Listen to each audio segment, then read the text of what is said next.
All right, so our next formal stance is going to be front stance. Front stance is basically a lunge to the front. So I'm trying to build a structure so that I can deliver and receive force on this front back line with really, really solid structure. Not necessarily the most mobile thing, but if force is coming on this line, I've got good structure built up. And it's also, again, good conditioning for the legs, a good stretch, a good strength builder.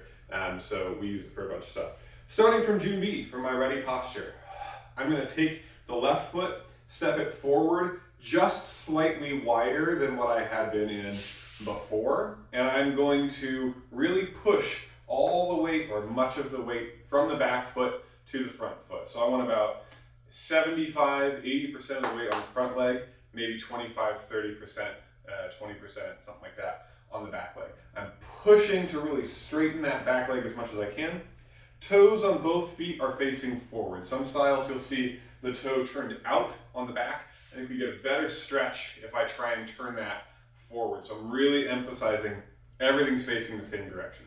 As with horse stance, shoulders and hips are square to the front wall, and I'm really keeping everything upright. I don't want to lean forward with this as much as keep it upright.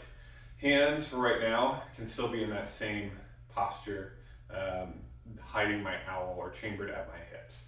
So from the other side, I step forward into my front stance. Just like with horse stance, again, this knee isn't coming over the toe. Don't lean so far forward that you put stress on the knee. As I look down from here, I should just barely be able to see my toes past my own knee from my perspective. Again, back foot, toes facing forward, pushing with that back leg to keep everything as straight as you can get it, not bending here, not letting the heel flare up on the back side. So front stance.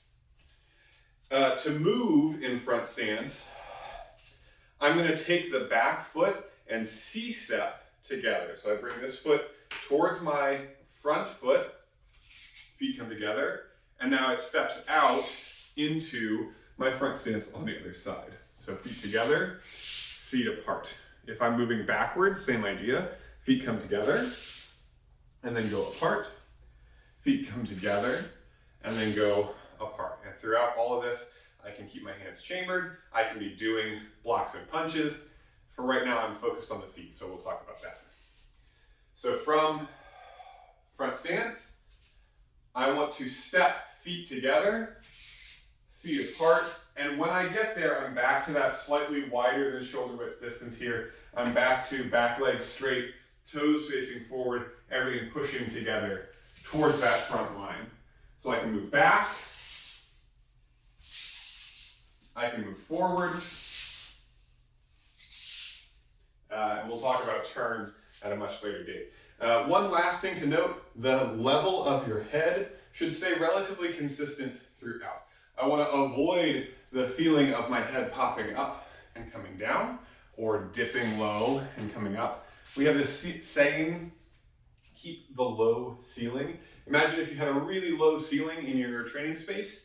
So this is as high as I can get. So I don't want to crack my head on the ceiling. I'm keeping everything together and apart so that my head stays at the same level throughout.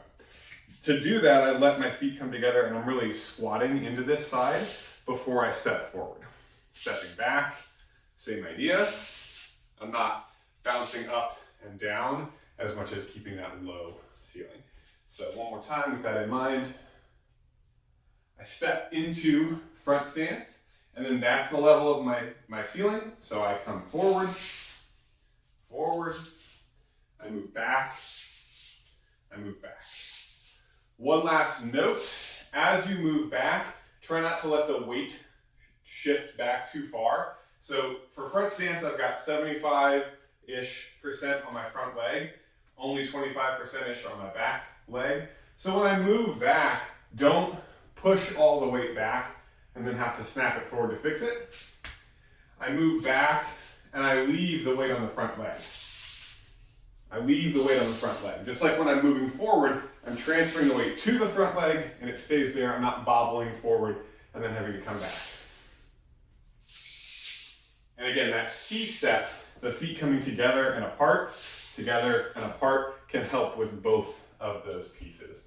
So a little bit about front stance. Again, really delivering and receiving energy on this front line with good structure behind it in this deep lunge, as well as conditioning for the legs, both stretching and strengthening. So something to play with.